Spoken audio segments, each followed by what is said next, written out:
and welcome to another episode of Perils of the War. Episode number 36. I am your host, Roman, and I'm joined with... I am also here. My name is John. Samus is here. Alright, guys. Thank you for listening. And let's just get it out of the way here. If you want to, comment, anything like that, go ahead and go to youtube.com/Grimworks or go to your podcast catcher, whether you're on iPhone, go to iTunes. If you're on Android, I know that there's I think it's Podcast Addict or something like that. That's a good thing. It just aggregates from that. So go ahead and do that. If you like SoundCloud, go ahead and join us there. If you want to comment, not only on YouTube, if you want to give us an email, go ahead and send it to citypod88@gmail.com. In the subject line, just put 40K or Warhammer or something, just so that we know it's for the show. But also, if you just want us to do a shout out to you guys, maybe you have a gaming group in some weird city that we don't know of. Maybe you want to show us some list that you're working on or pictures of models that you're painting or whatever you want to send us. We'll read it out on the podcast. We love getting messages. We love getting dick pics. So I don't particularly love getting dick pics. There you go. Clarify. But it was a royal we. Because I'm a queen. Yeah. Yes, queen. Yes. All right. Now we got all that out of the way. We're going to talk some more Hammer. Is that what we're doing? I hope so. Oh. Because I'm in the wrong room. If not, I'm supposed to be talking about Warhammer at least. But yeah, how about we start it off the way we always do? Let's go with some... music. Got it. Let's go with some hobby progress. Do you want to start off or do you want me to start off? I'll go ahead. Mine's not too long. All right. I built my 3 spider thingies from Shadow Spear. Yeah. I'm going to try not to do any more, with the exception of, the one I just did. I think there. Will actually felt really bad about suggesting He it should to you. feel really bad. He's a fucking asshole. And I don't think so. I think he just gave you some creative criticism, and you don't know how to handle creative criticism. I don't know how to handle a lot of things. Yeah. Clearly, I'm a mess. Yeah, your weight. That's about it. I'm jonesing for food right now. We'll get through this and you get some food. But go ahead. So, anyways, I am doing a lot of work on Perils right now. Uh-huh. I'm having a little bit of trouble with his base, but Perils himself is put together and ready for the priming. Okay. Just the weird, insertable base thing, how you pull them out of the scenic base. I'm having a hard time getting it. I just don't want to glue it and have it wrong. Gotcha. Yeah. I have some problems with that with Horus. There's a certain piece that kind of flips out. I just want to be able to put them in and take them out easily, without getting them stuck or whatever. So I did the 3 spiders from Shadow Spear. I don't know what they're called. The 3 venom crawlers. I don't know why you know that and I don't. I know fucking all these names, and I barely play 40K. Come on. Get your shit together. I built the scorpion thingy that the Lord Discordant rides on. I haven't built the Discordant himself yet. It's still on sprue. And that's about it. That's what I've done. I haven't had a lot of free time. Definitely ain't priming shit in this fucking weather. Yeah, weather's been pretty shit. It rains on and off where we're just like, well, I'm going to go prime. And then 5 minutes later when I have actual shoes on and a glove on and shit, it's already raining. So, fuck it. I ain't going to do anything today. As for my side of hobby progress, I already did build Horus, and the thing I was referring to is when he goes onto a scenic base, he kind of slots in, and then there's a piece of rubble that's supposed to lock in, but I can never find the proper way to lock it in. It takes me 10 minutes to maneuver this thing and be like, I don't know how the fuck it does. So I'm thinking about just running a little, magnet in there and maybe magnetizing that little bit so it just kind of sticks in place so I know exactly where it's going. With my other stuff, I have built my Justarin Terminators, so I was really happy about that. I even put on my little highlights and stuff, which I like the way my highlights came out. There's a cool color from P3, and because of this color, I'm definitely going to check out more P3. I had always heard that they had a cool line of paints. Now this kind of seals the deal where I'm going to look at a lot more, because the one I was using is coal black, and it's a highlight, like a bluish highlight for black. What I did with my Justarans is I primed them black, but I went over them with my black ink. I used the Daleroni black ink. It's a perfect black. It does come out shiny because it is an ink, so it comes out a bit shiny, but with a matte varnish, you won't even know that it's an ink really. The So I did that, and what I would do is I'll take I think it's like a half mixture, or probably like a 2-to-1 mixture of the black ink with coal black, and it makes this really dark, like this super dark teal color almost. So I would just spray that, zenithal, easy stuff, and then I would take the pure coal black and do the zenithal at the 90 degrees right on top, so it looks all good there. And I ended up using a little bit of like Vallejo. I think it's called cold gray. Yeah, cold gray. It's just a really light gray. Put in a little 1-to-1 there, and just did a super light dusting of that, just so that it makes it look just a little bit lighter, but you can tell it's still black. I did put all my golds on there, so I was happy about that as well. I used the Vallejo liquid gold. That's it. Liquid gold. It is very hard to work with, and you have to work fast. John saw this firsthand when I was painting outside when we were smoking hookah. I was doing some gold on one of my what is it, a Praetor? Yeah, the little Praetor. Yeah, it was a Praetor. Yeah, so I was doing that, making it look all nice and dandy, and I did the same thing with my Terminator Praetor. So I now have those kind of locked in with my golds. I super love those golds. They are amazing, though they are a little bit hard to work with.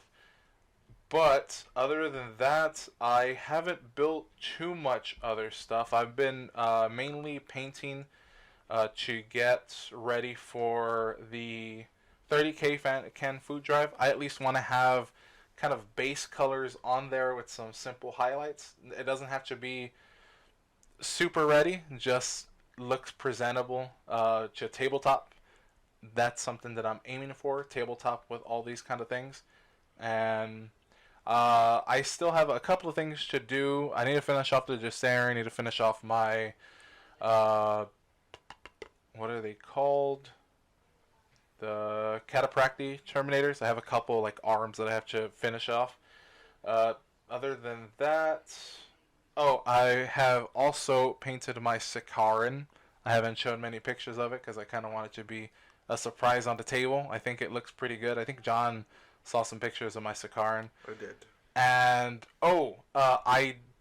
I was looking for the last cannons, the sponsored last cannons for them, and unfortunately nobody sells them by themselves, so that kind of sucks.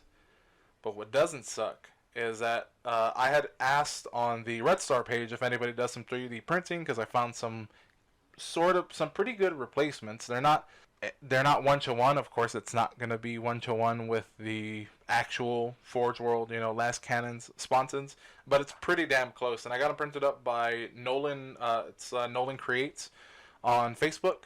Talked to the guy. I believe his name was Patrick, but go ahead and message him. It's Nolan Creates on Facebook. I believe it's one word. Great guy, fair pricing. And they came out very, very good. I even got some for John because I know he has his own Sicaran, and I got him a little sponson set. The thing is, they are 3D printed, so I'm going to try my hand at getting some what they call filler primer, and it's sandable as well. So you just put thin coats, and it kind of fills in all those little grooves, because of 3D printing, how it just stacks. So hopefully it gets rid of that and sand it down and make it look good. But very, very cool for not being actual Forge World. I know some guys really want that Forge World look, and I would like it, but I can't find any alternatives for 30K stuff. Like, how they have those rounded kind of little front arcs to protect the weapon. I can't find those particularly, but yeah, go ahead and check out Nolan Create on Facebook, and if you need anything 3D printed, I suggest going to him. He does very, very good work. Other than that, trying to think of any other. Oh, of course, I've been working on my Chaos Warriors because I'm gonna do fantasy, and everybody is saying, "Why the fuck do you want to do fantasy? AOS is just so much better." I understand. Me and John are actually gonna play a game of AOS pretty soon, and I'm excited about it. I really am. But I still like fantasy. I like the rank and file. I've always liked that look, and I want to try it out. I just want to see how it is. So I know I got John kind of. He's interested in possibly doing some Ogre Kingdoms for fantasy, at least trying it out. But he wants to try out because David, our buddy David from Ritzar, has fully everything elves. You know what I mean? I think he has high, dark, and wood elves. Like, he has all three factions of elves. And John always had a soft spot for elves. He always had it for the wood elves, right? Or did you like the high elves? No, just the ones that used to take the tree folk. Yeah. So he's interested in that. Of course, now I have a whole tree folk army for Age of Sigmar because I can do that in Age of Sigmar. I understand. But yeah, hopefully can get someone into fantasy. I know there are some people that have said that they're interested in at least like trying it out or like relearning it kind of thing. Totally for that. Let me know either through here or on Facebook. I'm on the Red Star group, Roman Vargas. You should see me there. Other than that, really haven't done any other hobby progress besides working on the commission. That's always being done. Again, slow, but it's getting done. I'm hoping to get the rest of the infantry done within the next couple of weeks and start, because once I get to the characters and the abominants and stuff like that, I know I can knock those out really easily because there's so much flesh, and I know I can cut a lot of work in half because of the airbrush, and I know I can do a decent job there. Other than that, because of John asshole, was able to get me another commission. Not necessarily a commission, just helping out. Heroes Retreat is the new name. I gotta get you shit. That wasn't my fault. You're the one who decided to take on the whole brunt of the work. But I didn't even say to do it. You just kind of said, "Romy, you should do this." And I said we could do this because painting buildings is easy. But you decided. What were you gonna do? Huh? What were you gonna do? Just prime them and rattle can it. I don't believe you. Because you don't paint at all. I don't have to use a brush. Very true. But it's at my house. You're going to help me no matter what you do.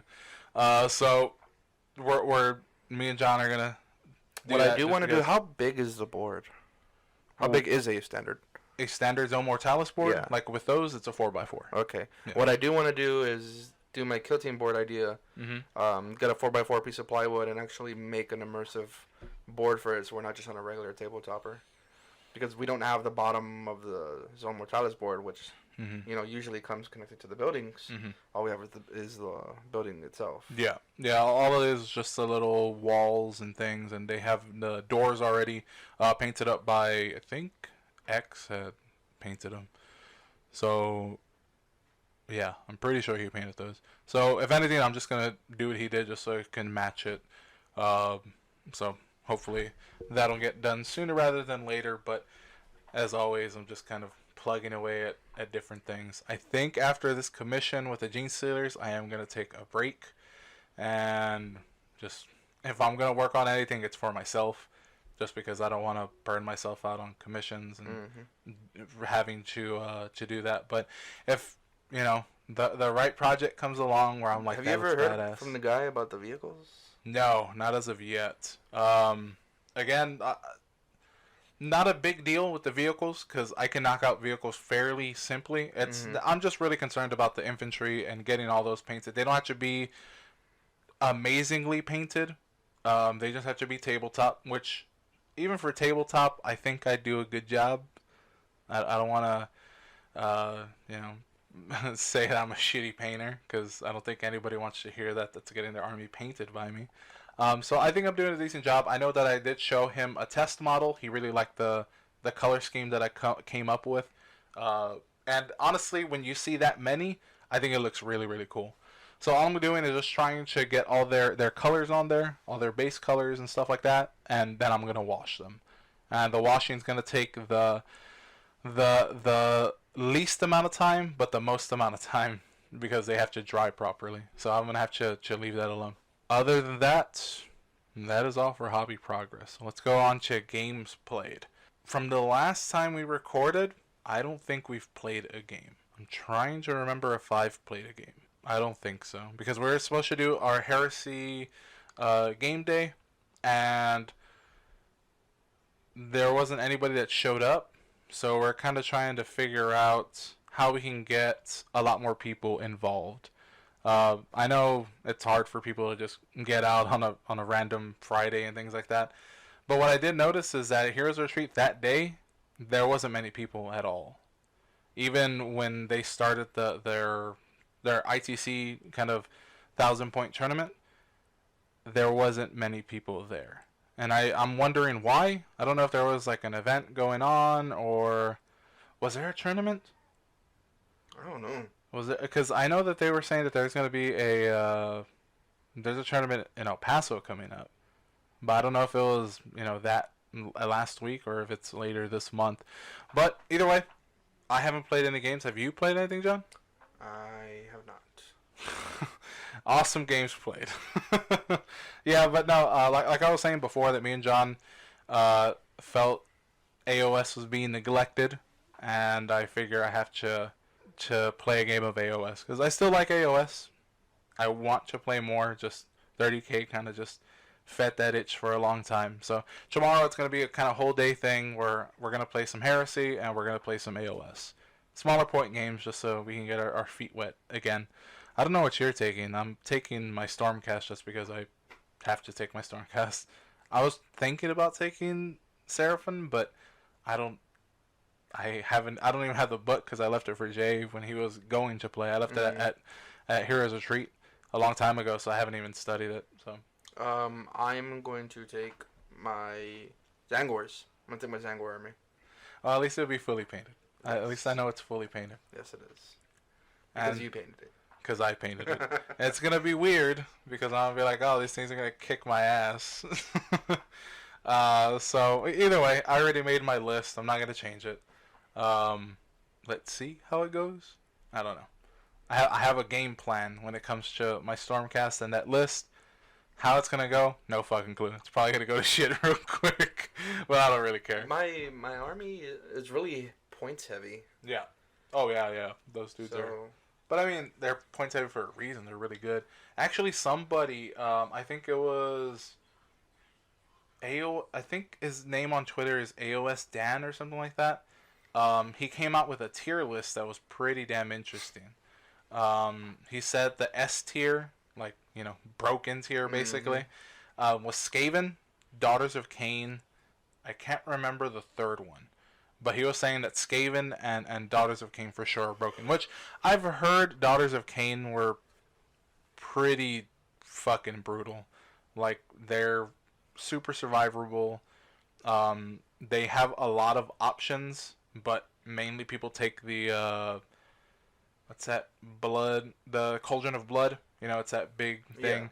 Yeah. Because it allows rerolls and things like that. It allows you to take specific things, but it seems really, really cool, to be honest. And then the witch elves, I think is what they're called. They're small things. It seems that they're really, really, really good for cheap. You can take them in big blocks, like 20 men or 20 to 30, I think, and they're really, really powerful. I haven't done too much, even though I have the book, I haven't looked into Skaven all that much. Just because I don't really have a Skaven army, I just have like some clan rats and stuff like that, which I don't like clan rats. I've heard, no.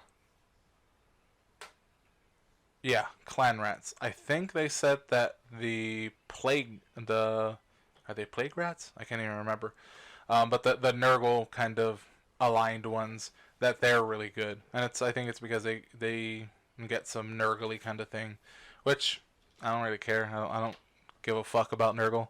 I know I might have hurt somebody's feelings, but No. I just don't find Nurgle that interesting to play against. He kind of just has the same things over and over again, and no matter what iteration, it seems like he has the same things. Where I'm just kind of like, all right, you can reroll pretty much every save you got, so I don't really care. But when it comes to the Skaven, I really like the Storm Vermin because they're kind of like the heavily armed small guys, which I've always liked, and because of fantasy, old school fantasy, I always like them in big blocks. So if anything, when I do my Skaven army, I'll probably put them in little round to square movement trays and just march them across. And I'm pretty much gonna do like max unit size, which is a fuckload of points. I think it's like 500 points for like max size, which with two of that, it's 1,000 points.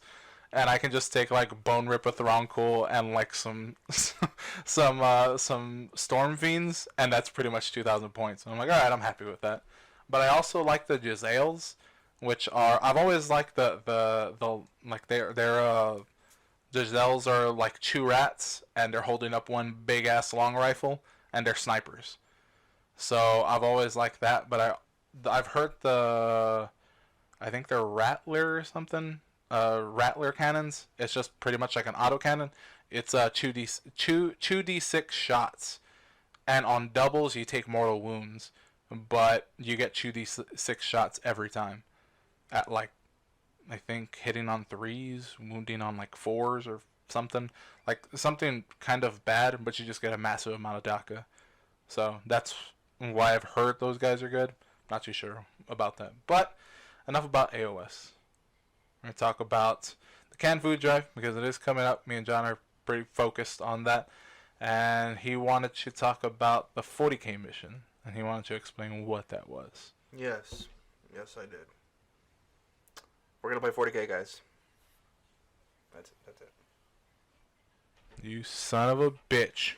So, the way the tables are set up at Heroes Retreat, formerly Grimdark Games, is there's two giant tables that 3 6x4 mats side by side.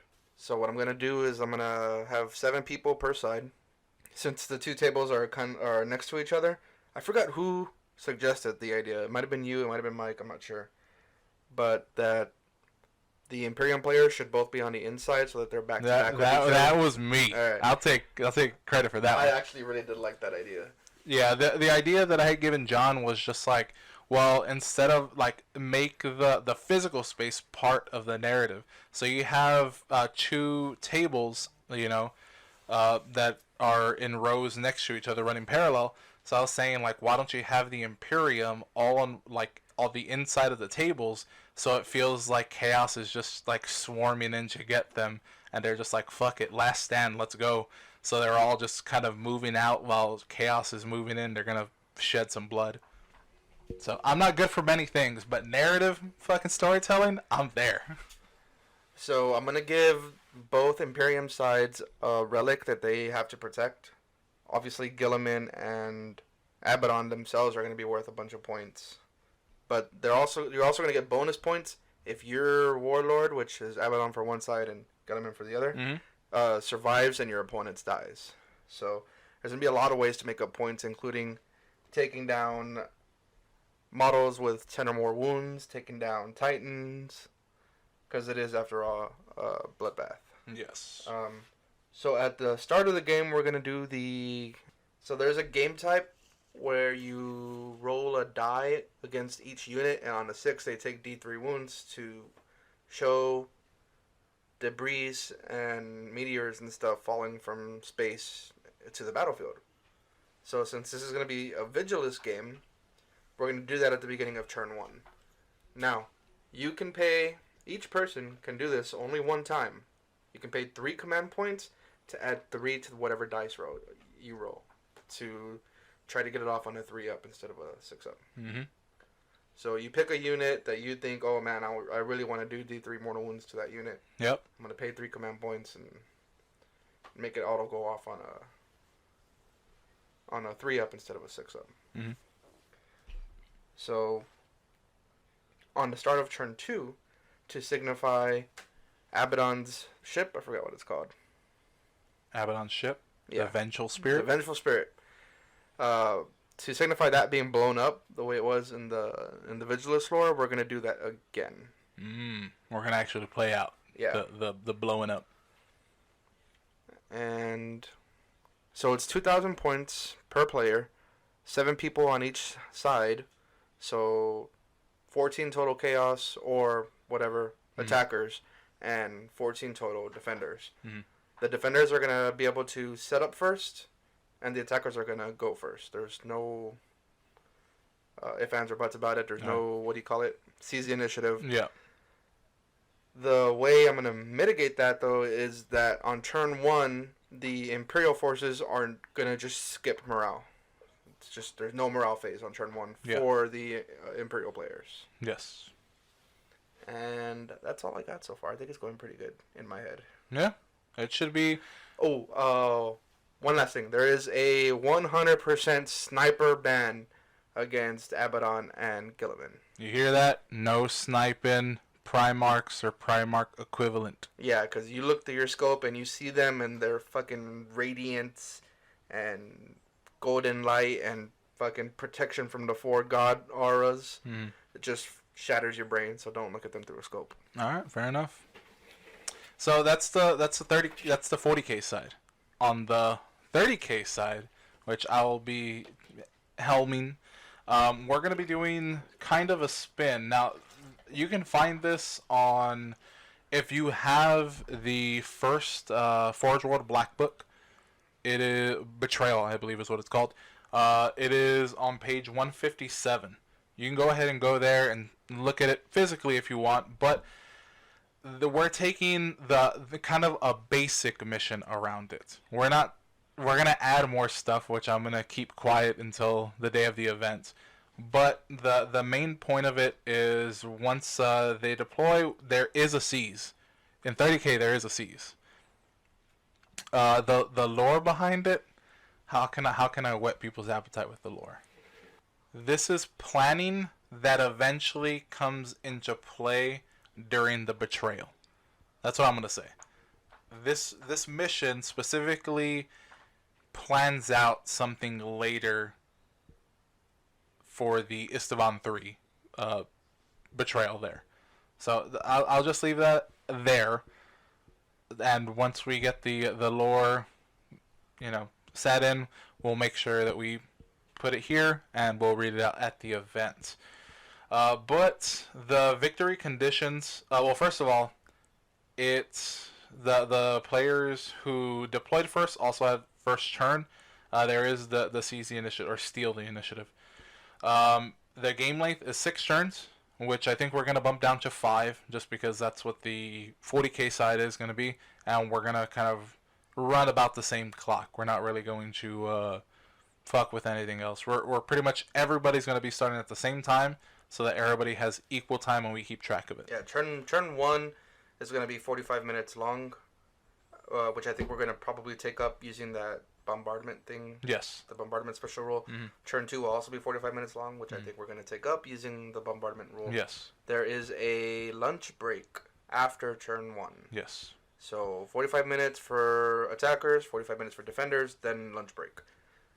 Then we come back and do it all over again. Now, after that, by turn 3, there should be enough shit destroyed that they won't be 45-minute turns anymore. Yeah, we'll probably go down to about 35 to 30-minute turns, just based on how the tables are set during that time. But we're probably going to knock it down by about 15 minutes. Now, one thing that we do have to say, and I'm going to interrupt the 30K for a bit, registration for the event is at 10. Dice roll. Everything's set for 11. Now, I do suggest getting there as early as possible, ladies and Yes. gentlemen, because you are going to have to turn in your cans and let us know which abilities you're paying for. We're going to have sheets of paper for you to write all this information down so that your opponent can see it, so that there's no confusion. Yes.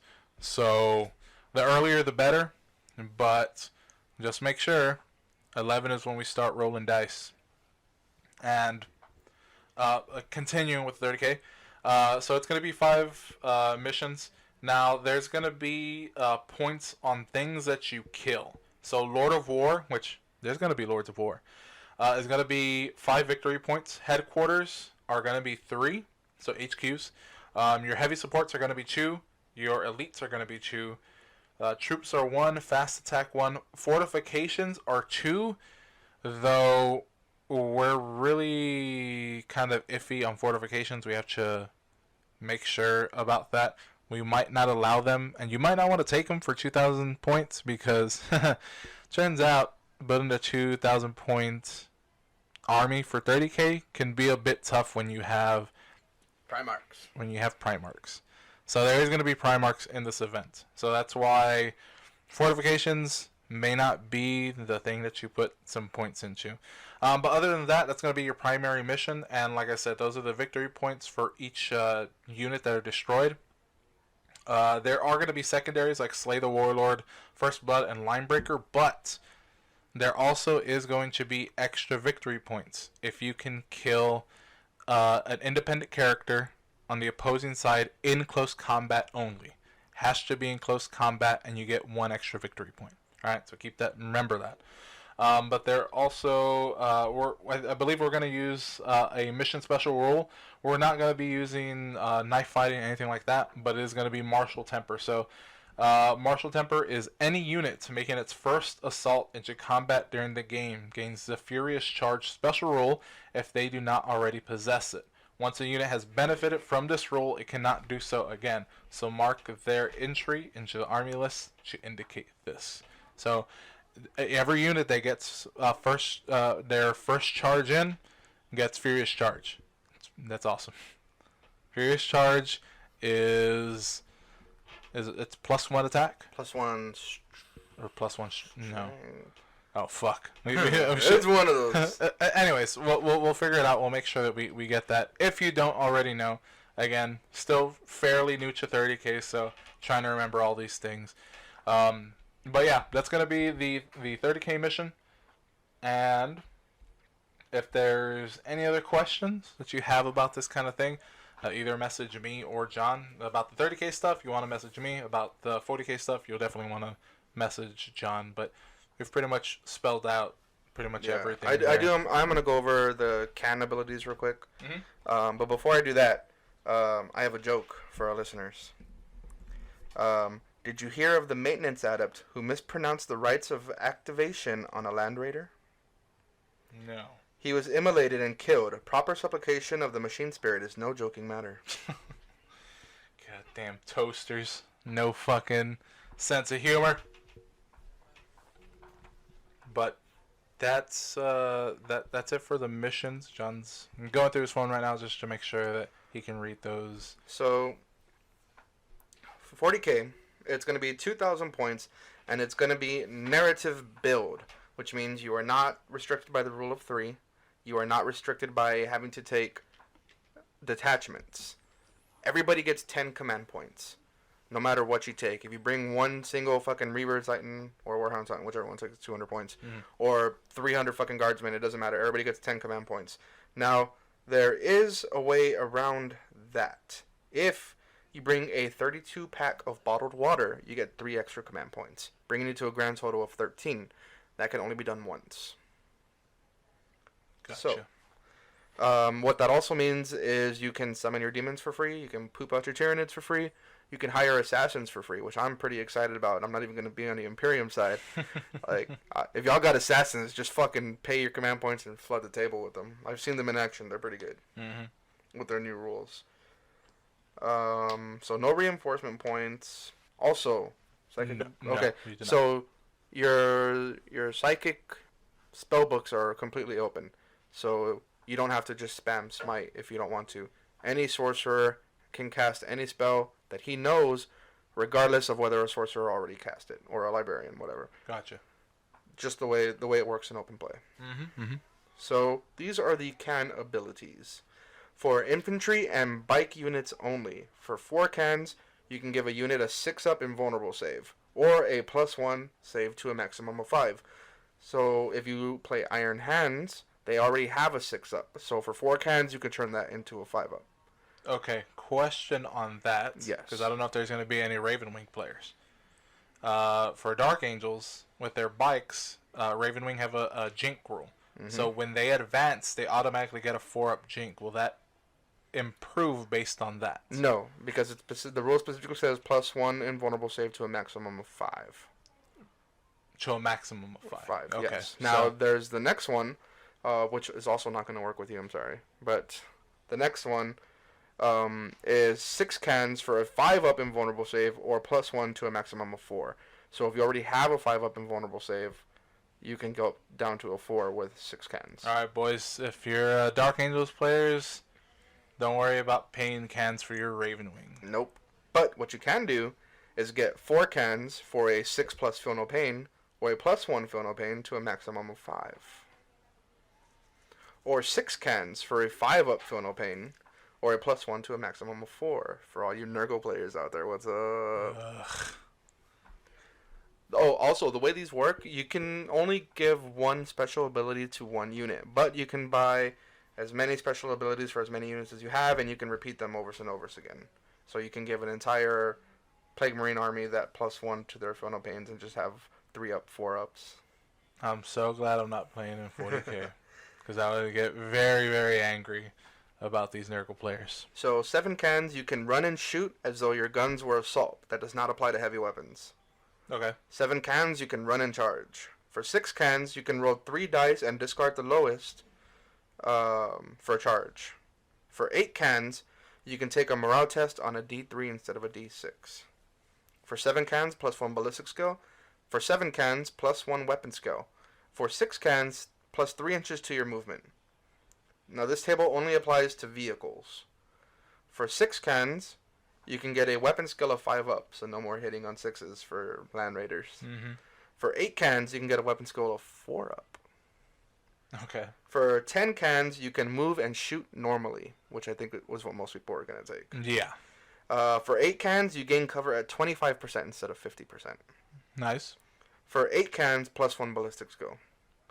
For 10 cans, Roman, you can apply your chapter tactic to your vehicle. Alright, so... Land Raiders with the -1 to shoot at them and a 2-up armor save, anybody? What's up? What about, I'm trying to think how I can fuck with this. Maybe if you have, I don't know why you would bring it, but for Dark Angels with your Ravenwing, you'll want to maybe bring the Landspeeder Vengeance, which is the one with the plasma batteries that you would never normally take, but maybe in a narrative event with this rule, you can probably, pretty much hit on 2s with the heavy plasma and fuck something up. So this chart applies to Knights, Baneblades, Wraith Knights, etc. For 10 cans, you can reroll 1s to hit. For 8 cans, you get +3 to your movement, which would be great for my House Griffith. For 12 cans, you get a +1 ballistic skill. For 10 cans, a +1 weapon skill. And for 12 cans, regardless of wounds taken, never use less than your 2nd tier of stat lines. Oh, shit. And there's also going to be one for nameless independent characters. Okay. For 5, 10, and 15 cans respectively, you can take the special abilities out of Chapter Approved 2018, where you can become a hero, a great hero, or a mighty hero, and take the number of extra abilities from that chart. Fair enough. So that's 5, 10, and 15 cans respectively. It's pretty sweet. Even if I don't play the 40k stuff, I can see myself bringing all the stuff that I don't. My army can't normally my army take. is like 67 cans, so I need to start buying that. It would be best sooner rather than later, so you're not.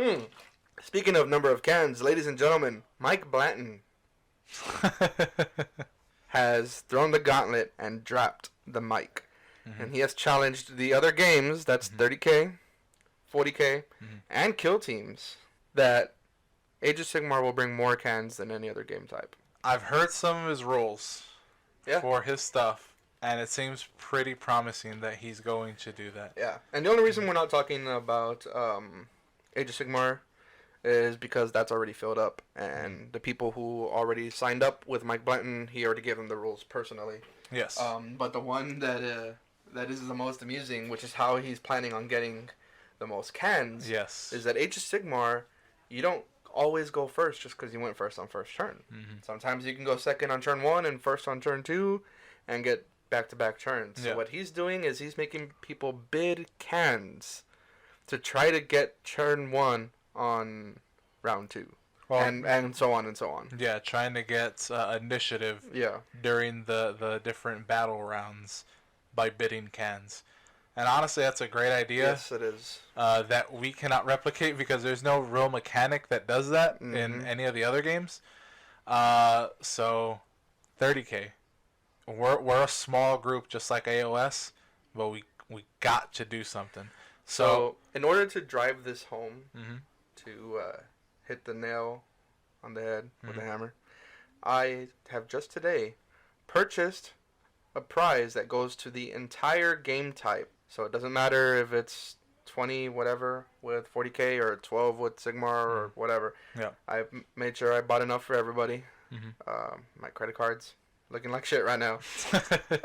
But the entire game type that brings the most cans will get a special little prize, courtesy of Perils of the Warp. There you go, people. 30K. I'm gonna be playing 30K event. I am not eligible for this prize. I'm hosting with John. This is me and John's first event, basically, that we're gonna be doing together at least. He's done his leagues and I've helped him out, but never on the level where we're taking care of different game types and making sure that they're represented. So, come on, 30K. If you want special prizes, we got to come together. I'm going to help y'all out no matter what. I'm going to bring extra cans just to be on the safe side. Yes, guys, this is for charity. Exactly. So, if you want to bring extra cans, bring extra cans. Yes. So, I'm gonna purchase some special rules on the 30K side. I'm gonna roll some dice and see what things I can get on my stuff. But I'm also just gonna bring extra cans just to bring extra cans. And now that Mike Blanton's throwing all this stuff, throwing all this shade at 30K and at 40K and even kill teams, I now have a fire lit under me. And John knows I'm not competitive with Warhammer, but I am competitive. And when you throw down a gauntlet, something changes in me. So these are the canned abilities for kill teams. Kill teams hasn't filled up either. So. Okay. The following abilities cost 1 can per 1 model in your kill team. An extra command point, maximum 2. So 2 cans will get you 2 extra command points. Reroll hit rolls of 1. Reroll wound rolls of 1. A 5-up invulnerable save. An extra 2 inches to your charge move, a +1 to hit, or a +1 to wound. Those are all 1 can per model. Which some of those, like some of the better kill teams are like upwards of 20 models. So. Yeah. The following abilities cost 2 cans per 1 model in your kill team. Reroll flesh wounds inflicted. +4 to take a flesh wound instead of being taken out. And a 5-up lookout, sir. Okay. The following abilities cost 3 cans per 1 model in your kill team. Reroll to wound, reroll to hit. That's not just once, that's just 4 rerolls.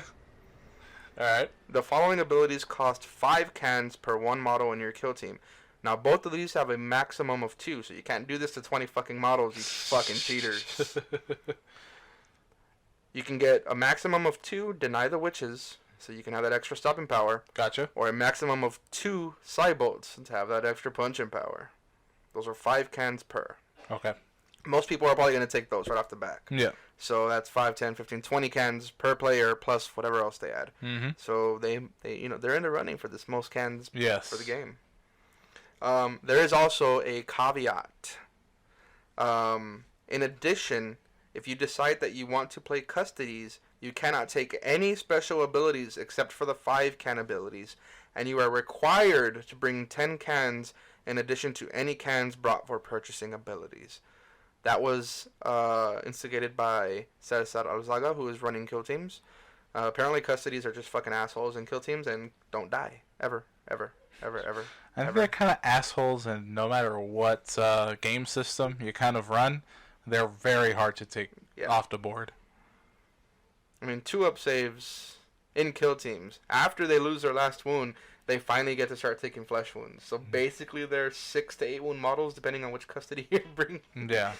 In 40k, they're not much different. They're super survivable. And in 30k, they were kind of the scourge of 30k for a very long time. I know that they've gotten a bit of a price increase, and they've kind of toned down a couple of rules for them.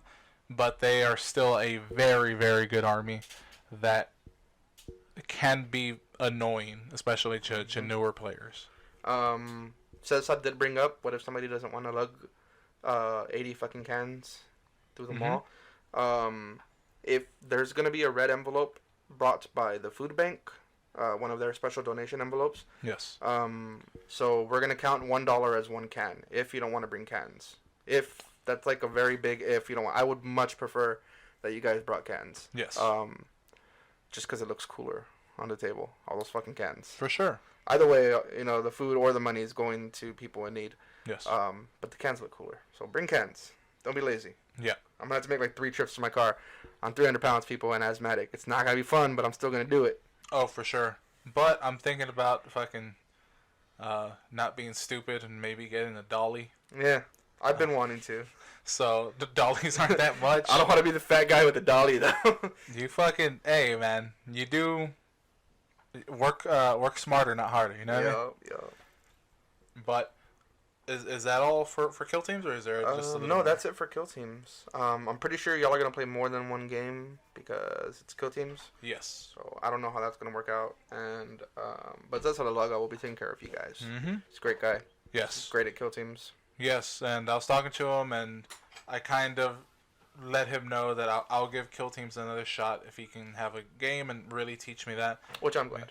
Yes, because I honestly just didn't give it a fair shake. I didn't look at the rules too much, and I kind of knew the rules, but apparently I didn't know much of the minutia of the rules. I still get confused by their morale. Yeah, there's things that are just different than the standard, 40k right now, which is kind of known to more people. But I especially love that we can fit the fucking kill teams board at the table at the hookah bar. Yeah, it's a good game. I've heard nothing but good things about it, is the thing. And I feel I haven't given it the fair shake. So sitting down with somebody that's a little more experienced that can walk me through it and explain, like, maybe don't do this, there's this option, kind of giving me like a fully detailed game is going to be very helpful. Because even if I'm not digging 40k too much right now, I suspect that kill teams is a lot more fun than I originally gave it credit for. So, if anything, I'll maybe have a thing. I do know now that they now have chapter tactics within everything. Especially like the Adeptus Astartes, because before it was just you're just Adeptus Astartes. It doesn't matter what the fuck you are. But now, I can actually have a Dark Angels tactic, whatever that may be. If it feeds off of the 40k thing or whatever, that's fucking cool. I like that.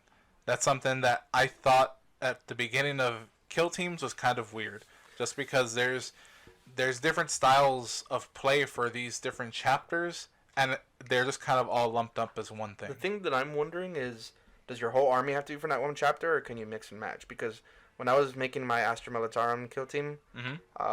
I have a bunch of soldiers from a bunch of different regiments because I thought it looked cool. Mm-hmm. And it didn't matter that they were from different regiments because there was no regiments in kill teams, but now there is. Mm-hmm. And I have a mosh pit of different guys. And I don't know how that's going to work out. Something to ask Cesar when we see him. Mm-hmm.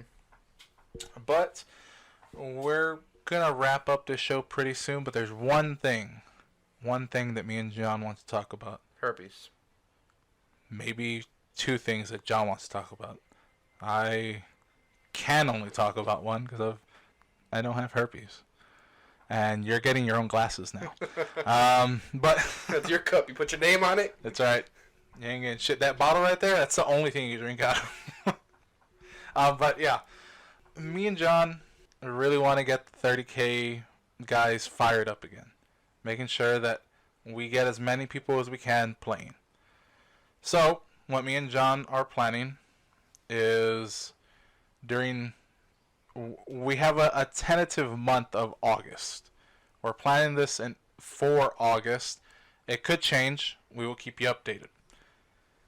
We're thinking about doing a narrative day, just like we were doing with the canned food drive. It's going to be one big narrative apocalypse style game.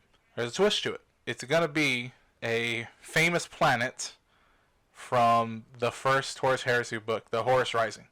It's mentioned there. It's a pretty big part of it, to be honest with you. We're going to be doing something with planet murder. Dun dun dun. So mega arachnids are going to be in play. Now here's the thing. We have talked to a few Tyrannid players, and they're willing to... Shout out to Will Anson and Sean Prosser. There you go. So Will and Sean, they're going to be helping us out in controlling some of these NIDs. So the thing is, me and John have differing opinions on what the event should be called. So we're going to leave it up to anybody listening if they want to chime in through YouTube, any comments anywhere else, like we said, through the email, citypod88@gmail.com. You can go ahead and let us know what you think, which one you should vote for. When this episode does release, we're also going to put a poll up on multiple groups that we're a part of, probably Red Star, or Heresy Resurrection, and maybe the South Texas 30K guys, and see if we can get a good smattering of things. Now, we can't decide a name. So John has a suggestion. I have a suggestion. John, why don't you go first? I like murder games. And the thing that I told him about murder games is that it's super close to Hunger Games, and I thought those movies were shit. He said the books were good. Not books. Just book. Oh, just the first book? Yeah, just the first book. Okay, so... First book was amazing. I actually read it in one day. The sun came up, and I was like, fuck. I gotta go to bed. I gotta work tomorrow. The second and third books were shit. Okay, so there you go. So already, he even knows that only one of the books is good. And the movie sucked. I don't give a fuck about the movies. So he's suggesting murder. And that's my problem with it. Now, that's just me as one person. It could be that other people fucking love that title. I went for something just a little bit more nerdy, because that's what I fucking do. I can't help it. It's just fucking what it is. So my suggestion for this event is called the Purge of 14020, which, if you do remember, it is the designated number for that planet before they even found that it was called Planet Murder. Before they named it Planet Murder. Before they named it Planet Murder. So that's my suggestion. So your suggestion one more time, John? Murder games. All right, and my suggestion is the Purge of 14020. There is a special rule to the game, though. One special rule that applies to one single person. If you are a Emperor's Children player and you bring a Praetor and you say, this is Lucius, this is my Praetor, then Lucius gets D3 extra attacks every assault phase to represent him using the claw of the Mega Arachnid to fucking fuck shit up. on Yes. Planet Murder. Mm-hmm. And that's the thing, is that that's just one rule. Me and John haven't even fleshed out other things that are going to be part of that little narrative event. But it's just something that we've wanted to do. We like the storytelling of 7th edition and what it can really tell there. And we want to bring the 30K scene in San Antonio up again. Because it's not it's not players' fault, just because, shit comes up sometimes. Our heresy days, could be inconvenient for you, and that's why we want feedback on all that kind of stuff so we can cater to y'all.